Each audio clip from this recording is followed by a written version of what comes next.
Hello everyone, Ceri the Crafter here, that's C-E-R-I the Crafter, and I'm here with a little video today aimed more at my journal makers, but the technique and what I'm going to show you could easily be done for card toppers, scrapbooking, any of that. Now, before we even start, it's not a new technique. What I'm going to be doing is I'm going to be decorating up some coffee-dyed signature pages for a journal. What is new, however, is not the technique, but the product I'm using, because it's one of my new launches. So let's take a quick look. I've designed a stencil called Rose Bouquet. So this comes in a 5x7. As you can see, I've already used it once.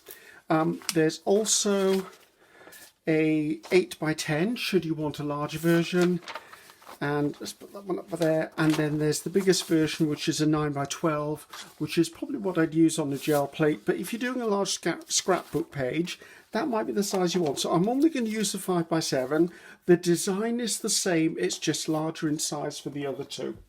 Now also I've launched something called rose strippers, or the rose strips should we say. Oh, it's stuck in the bag.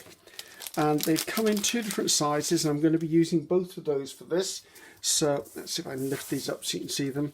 So the 5 designs are different to the bouquet. So we've got a strip of roses. I've got a strip of leaves because I may not always want just the roses. I've got a block design of them, or a panel. I've got the individual roses, so say you were to make up a specific looking spray, you could. And then I've got a different arrangement of the roses and leaves other than the first one. So I do have 2 different designs. And then they come in the smaller sizes. And the reason I would put the smaller sizes together is if you're doing a smaller project, maybe an ATC, a decorated postcard, anything, they come in the smaller size as well. So I will obviously put links to these in the description box. And I'd be happy if you popped over and took a look.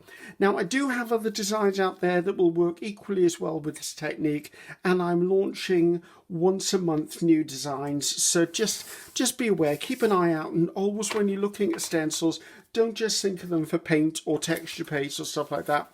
We've got another technique we can use if we're a journaler.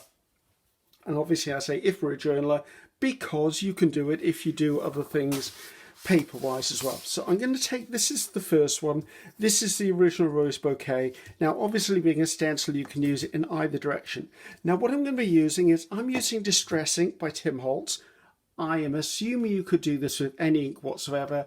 This just happens to be the one I use, and sorry, it's a well loved pad, and it's called Vintage Photo. The one thing I would say about this technique is I always use these soft brushes to put this on, because if I put a sponge over here, I could potentially catch a piece of a stencil with a sponge and pull it up. So I always use a brush for this technique, just personal choice. So let's get on and show you roughly what I'm talking about. So I can take a page and I can just add a bit of it. Let's just do a little bit there. And all I'm doing is just building up a bit of colour on here. Now, because this is a journal page, I would expect it to be written on. So what I'm hoping is happening is I'm putting a really faint design in the background. Now, there are some very clever people out there who coffee dye, and, well, I coffee dye paper, obviously, but when they coffee dye, they're also able to coffee dye and put a pattern on it. I don't do that, I do it this way. So as you can see, there's a nice bit of technique there. Let's not put it in the middle because the middle's quite dark. Let's come up this side here as if it was a border, and then we'll look at some of the others, and I'll show you a couple of variations as we go along. So basically a really simple technique, but because of the beauty of this design, it does all of the hard work for you. It's already in there. So I'm just putting this on. I think I'm due for a new ink pad, to be honest with you, because I normally get the design a little bit darker than this, but I'm due to buy a new one, I think. Now, I'm not going to lift this up at this moment because we know I put the pattern down there. If you change to a smaller size brush, now I've got a smaller one here, you can add extra colour or extra brown to the centre of the roses. What this will do, it will give them almost a 3-dimensional effect, and you can actually use this technique just to bring them a bit more to life than they are flat-wise. So as you can see, I've really popped that through. So put this one to one side and we'll take a look at the others. I'm going to go back to this in a little while anyway, but let's move on to some of those strippers. Okay, strippers. I call them strippers, they're strips. So they're designed so that they will fit on a standard, what am I trying to say? A standard signature page, which for me here in the UK is a folded A4, which equates to 8¼ inches, or I think that's 210 millimeters. So I'm just going to come in doing the same thing on here, but you can, it's just a handy way to tickle up a few pages. And if you're doing like a gardening theme or a vintage theme, it's a really nice thing to do. It just gives that layer of interest that is not dominant on the page, but actually will take over. See, it's just ghosting in the background. And I love that. Let's grab another one. And then I'll show you another technique in a few minutes. So we have this one as well. Let's put that a little bit away from the spine, because obviously this edge would be sewn into a signature, so I wouldn't want to put it too close or I'd be wasting my effort, to be honest with you. So let's just put a good coat of this on, and then we'll just remind ourselves of that shading technique I just showed. So as I said, this isn't a new technique in any way, shape or form. It's a technique I've seen done hundreds of times, and I've been doing it for many years as well. I know others have as well. What I would say though is you could be sponging coloured paint through this. You could do anything like that. So I'm just taking a little bit more on a smaller brush, going around the centre of the roses, just to add dimension there. And then I might do some at the base of each of the leaves. Can you see? Yes, you can see. At the base of each of the leaves, just to give them a bit of a pop of shading, should we say. So I'll peel that off. So you can see that's really, really livened that page up. I mean, that's beautiful. Now, if that was in a journal page, I don't need to do much more. I usually leave the inside ones unadorned, because I find one side of them does darker than the other. But if you look at the design we've just done, it's a symmetrical design. Well, let's say it's a balanced design. It's not necessarily symmetrical because it's not identical on either side. But I could use exactly the same technique and go across the two pages. And that way, when the signature's closed, I would then have a rose and leaves on either side of the signature. Unless, of course, they were centre pages, and then you would see the full spreads. Just a quick example of that. See, we've just ghosted that into there. Just a beautiful way to adorn a page. Right, where are we up to? Now, I'm not going to show you how to use the singles, because obviously it's the same method as the others, except that you can build them all on your own, so you could do an individual rows as you go along. Now, we do have this panel, and when I designed this, I had very much in mind journaling, because I wanted to be able to put that down the edge of a page, and it's almost like a belly band on the side of the page, although it's just an image of something. And I really like the cut off edges of the roses. Maybe not everyone's taste, but to me I really like that, because it adds another dynamism to the page that I'm putting it on. Right, I think on the next one we'll use these same sizes because they're picking up quite well on the camera. I'm always a little aware that if I work too small, then I'm not going to be able to be seeing the detail on the camera.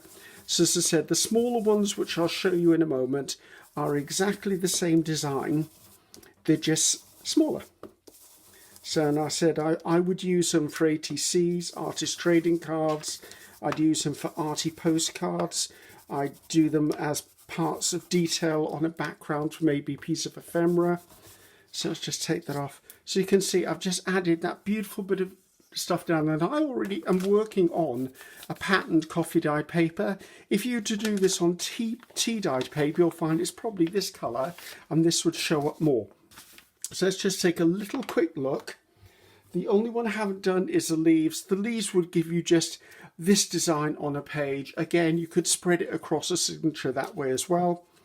So let's just grab what I want to grab.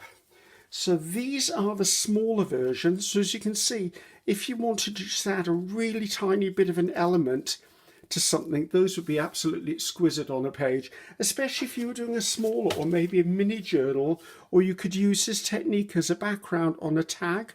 I mean, if that was a tall tag, that would look lovely. I mean, that could be a small belly band, and in saying that, this could actually be a belly band because it's the right size for a page. So on to a slightly different version of this technique now. So we've seen the small ones. I'm going to be using the big ones, but I'm going to step away from the distress ink, the brown one, and I'm going to bring in some colours because yes, you can use colour. What I would say though is find a page that's a bit lighter. So this is a bit lighter. Let me just see, which one should we use? Let's use this one. Now I haven't cleaned it off. I would normally clean it off, but I haven't cleaned it off. I'm just going to go in with a different brush, and this time I'm going to use the pink. I'm just going to bring that in, and I found that the brushes will give you much more of a blended look. And again, I focus on the middle of the rose to actually give me more of a darkness in the center. And then I work out, as you can see, I am working in a circular motion. That's just the way I work. Then I just a little bit more dark in there. Put the pink to one side.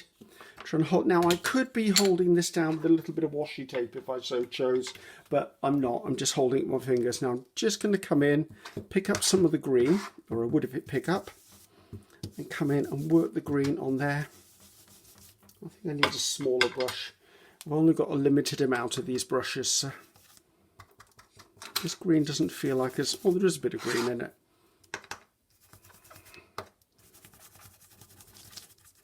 Oh, I've just torn this, and that was because I wasn't being gentle with it. So when you're doing it, please be careful. Whether you're using a Yupo stencil, whether you're using a stencil that is actually made out of mylar or plastic, you're going to find if you're brutal with your stencils, which I just was there as an example because I was trying to hurry to get this done, then you'll damage them. Now I'm just going to come in with a touch of, where's the vintage photo gone? Because I like the vintage photo on these leaves, and I've got a base of green in here now anyway, so I'm just going to bring that colour in, just a touch up here. So as you can see, I've now given myself beautiful edge for a page. Now that instantly, because of the colours I've used, screams vintage at me. So that's just a nice little technique, guys, using a stencil, using some brushes and using some distress inks, or should I say just using inks. So let's pull these all in so you can see them. Now I did do one before we even started because I needed it for a photograph. So this was one that I did using just the one 5x7, and as you can see, so we've got some really nice delicate work here. We've decided on what we want to do. We've given it some character. So hopefully you like that, guys. As I said, not a new technique, but definitely a new product from me. I will put the links to them in the description box. This is one I used most of all, which was Rose Bouquet. It's by PM Artist Studio. I'm the designer, and that's what it looks like. And don't forget, there are also strips as well. So that's enough from me, I think. So I'm Ceri the Crafter, and that's Ceri the Crafter. Until next time, bye bye now.